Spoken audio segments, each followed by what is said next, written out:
నమస్తే. నా పేరు Madhusudan Rao, agriculture consultant. Organic agriculture channel వీక్షిస్తున్న రైతు దేవుళ్ళకి నా నమస్సుమాంజలి.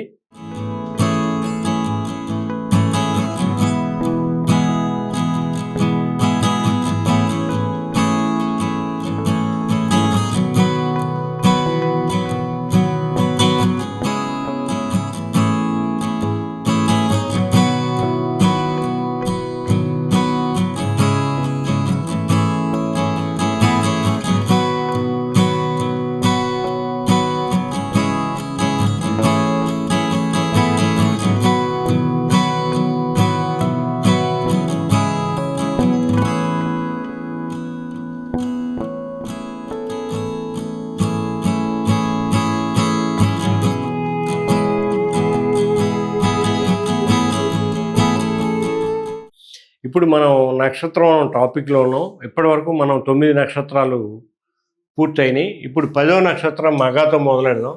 మగా నక్షత్రానికి మర్రి చెట్టు అనేది రిప్రజెంట్ చేసే మొక్క అనమాట.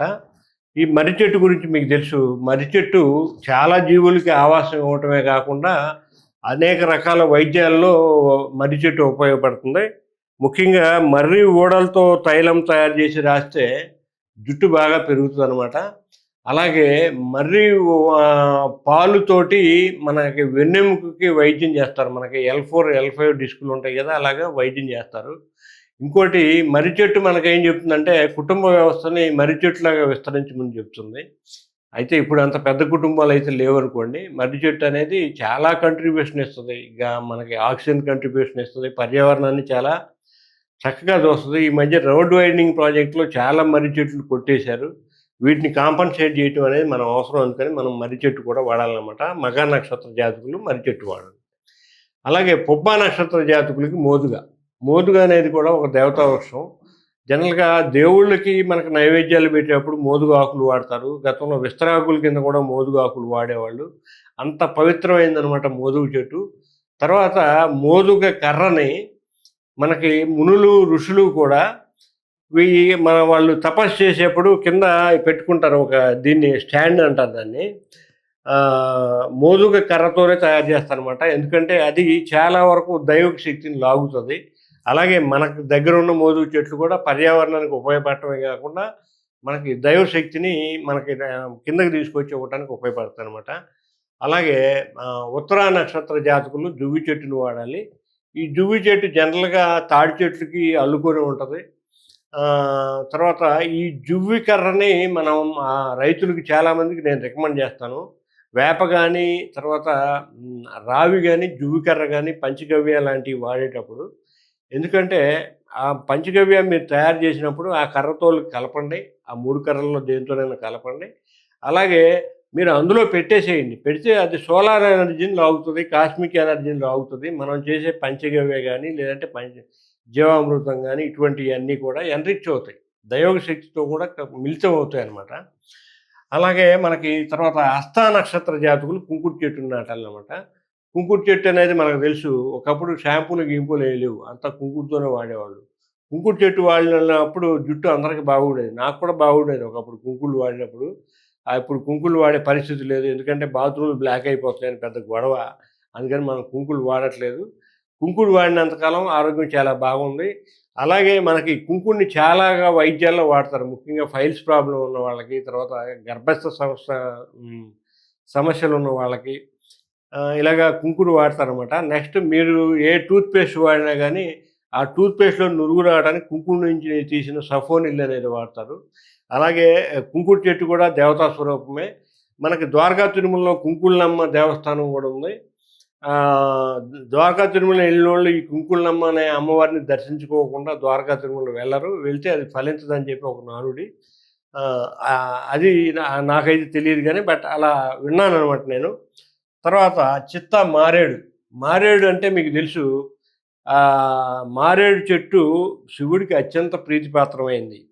అలాగే కాకుండా మారేడు ఆకులు మనకి క్యాన్సర్ ట్రీట్మెంట్లో బాగా ఉపయోగపడతాయి. ఎటువంటి వ్రణాలు ఉన్నా కానీ, తర్వాత గాయాలు ఉన్నా కానీ గాయాలకి పైపోతుగా వాడచ్చు. అలాగే మనకి గడ్డలు వస్తూ ఉంటాయి. అవి ఒక్కోసారి క్యాన్సర్ గడ్డల కింద కూడా కన్వర్ట్ అవుతాయి. ఆ గడ్డలు కరిగిపోవాలంటే మారేడు దళాలు తింటే కరిగిపోతాయి. అలాగే మారేడు పళ్ళ గుజ్జుని వాడితే షుగర్ ఊరికే కంట్రోల్ అయిపోద్ది. ఈజీగా కంట్రోల్ అయిపోద్దనమాట. అలా అంత విశిష్టమైన మారేడు చెట్టు ఇది ఒక దేవతా వృక్షం.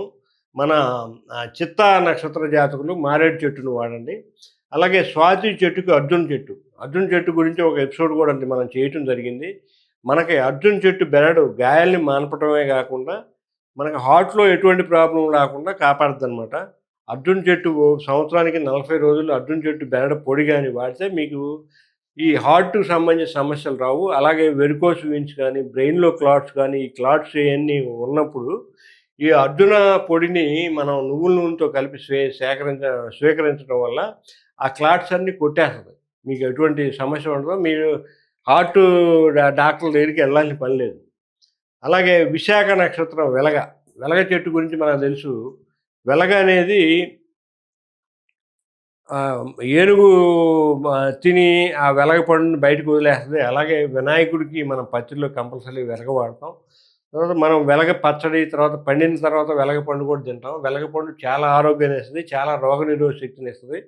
ఎందుకంటే మనకి దాదాపుగా జులై, ఆగస్టు నెలలో వర్షాలు పడిన తర్వాత అనేక రకాల వ్యాధులు మనకు ప్రబలుతా ఉంటాయి. కొత్త వర్షం పడిన తర్వాత ఆ వ్యాధుల నుంచి రక్షణ కోసం మంచి ఇమ్యూనిటీ ఇవ్వటంలో వెలగపండు ఉపయోగపడుతుంది. ఈ వెలగపండు కూడా ఒక దేవతా వృక్షం అనమాట. అలాగే అనురాధ నక్షత్ర జాతకులు పొగటి చెట్టుని వాడాలి. పొగటి చెట్లు ఈ మధ్య చాలా తక్కువగా కనపడుతున్నాయి. ఆ పొగటి చెట్టు అనేది రాధాకృష్ణుల నివాసం అని కూడా చెప్తారు. అంత గొప్ప పొగటి చెట్టు అనమాట. ఈ పొగటి చెట్టు అనేది ఇది కూడా ఒక దేవతా వృక్షమే. మన అనురాధ నక్షత్ర జాతకులు పొగడను వాడాలి. అలాగే జ్యేష్ఠ నక్షత్ర జాతకులు వక్క మొక్కని మీరు ఇది అనమాట నాటాలి, పూజించాలి, దాన్ని పెంచాలి. ఈ వక్క అనేది మీకు తెలుసు. మనం తాంబూలం అనే దాంట్లో మెయిన్ ఇస్తాం. అలాగే దేవుడికి నైవేద్యం పెట్టే తాంబూలంలో కూడా వక్క అనేది కంపల్సరీ ఉంటది. వక్క లేకుండా దేవుడికి నైవేద్యం పెట్టం. ఆ దేవుళ్ళని ఆవాహన చేసేప్పుడు కూడా వక్క చాలా చక్కగా ఉపయోగపడుతుంది తాంబూలంలో. తర్వాత వక్క నుంచి చాలా రకాల ఔషధాలు కూడా తయారు చేస్తారు. అలాగే ఈ వక్క కూడా ఒక దేవతా వృక్షమేనమాట. ఇలాగా జ్యేష్ఠ నక్షత్ర జాతులు వక్క మొక్కను నాటండి, లేదా వక్క మొక్కల్ని మీరు పెంచండి. ఇలా పెంచడం వల్ల మీకు మంచి జరుగుతుంది. తర్వాత మన ఎపిసోడ్‌లో మిగతా నక్షత్రాల గురించి మాట్లాడుకుందాం. ఇప్పటివరకు మొట్టమొదటి ఎపిసోడ్‌లో 9 నక్షత్రాలు, తర్వాత ఎపిసోడ్‌లో 9 నక్షత్రం మాట్లాడుకున్నాం. తర్వాత నెక్స్ట్ ఎపిసోడ్‌లో మిగతా 9 నక్షత్రాలు మొత్తం 27 నక్షత్రాలు వస్తాయన్నమాట. అలాగే నెక్స్ట్ ఎపిసోడ్‌లో మనం మిగతా 9 నక్షత్రాల గురించి మాట్లాడుకుందాం. మొత్తం 27 నక్షత్రాలు కదా! ఇప్పటివరకు 18 నక్షత్రాల గురించి మాత్రమే మాట్లాడుకున్నాం. తర్వాత నెక్స్ట్ ఎపిసోడ్‌లో మిగతా 9 నక్షత్రాల గురించి కూడా మాట్లాడుకుందాం. నమస్తే. ధన్యవాదాలు.